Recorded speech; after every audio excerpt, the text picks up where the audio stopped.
Assalamualaikum warahmatullahi wabarakatuh. Perkenalkan, nama saya Nira Dwi Rahmadani dari Program Studi Administrasi Publik dengan NP Market 001 dari kelas Governasi Digital E041. Selamat pagi Ibu Oktariska Reviandani, SAP MAP, selaku dosen pengampu mata kuliah Governasi Digital dan teman-teman sekalian yang berbahagia. Nah, pada kesempatan kali ini saya akan membahas sebuah topik pada topik ketiga, yaitu tantangan governasi digital di era AI. Nah, bagaimana sih cara mengelola kecerdasan buatan artificial intelligence agar mampu dimanfaatkan dengan aman dan adil dalam ruang lingkup pemerintahan saat ini? Nah, pada pembahasan kali ini ada 4 poin utama, yaitu yang pertama, peran AI dalam pemerintahan modern, resiko dan tantangan governasi digital. Lalu ada contoh kasus nyata yang ada di Indonesia, dan yang terakhir solusi strategis untuk kedepannya. Nah, pada soal yang pertama, bagaimana peran AI dalam pemerintahan modern?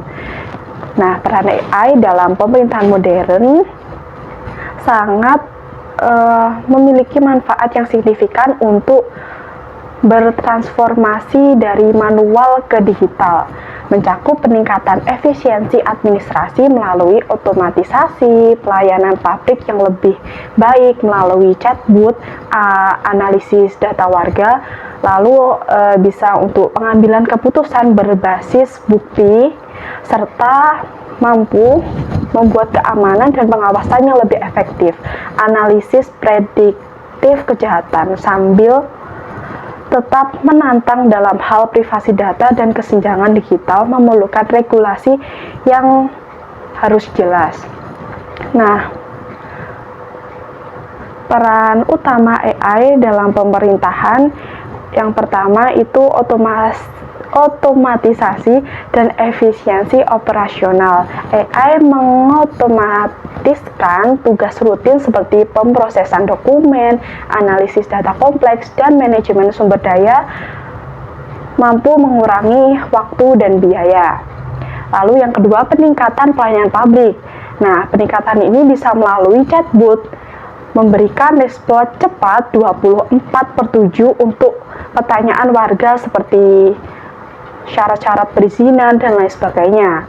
Lalu bisa untuk analisis kebijakan, menganalisis data yang banyak untuk merumuskan kebijakan yang lebih akurat dan berbasis bukti. Nah, yang ketiga, pengambilan keputusan secara cepat dan cerdas. AI ini mampu menyediakan wawasan mendekati real time untuk mendukung keputusan strategis pemerintahan.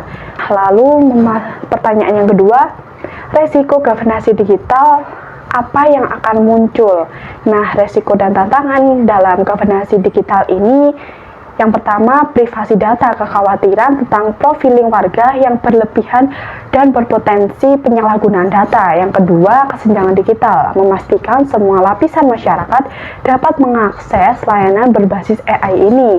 Nah, yang ketiga, regulasi dan etika, kebutuhan akan kerangka AI, governance yang jelas dan etis untuk melindungi data publik. Selanjutnya, poin ketiga, contoh kasus nyata yang ada di Indonesia. Nah, kali ini saya mengambil mengenai distribusi bantuan sosial atau bansos.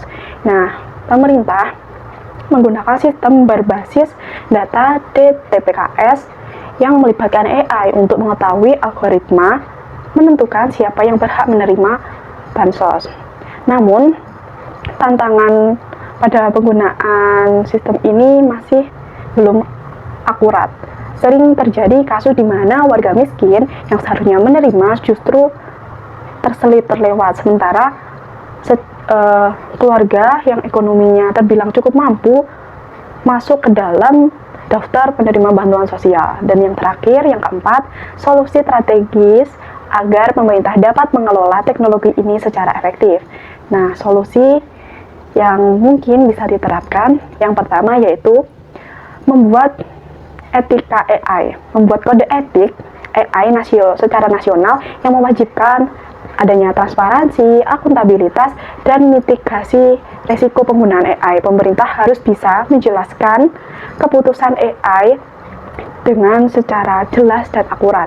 Lalu yang kedua, tata kelola data governance menjamin kualitas, privasi, dan keamanan data sebelum digunakannya AI, memperkuat sistem data Indonesia SSDI agar AI tidak bingung oleh data yang berbeda-beda.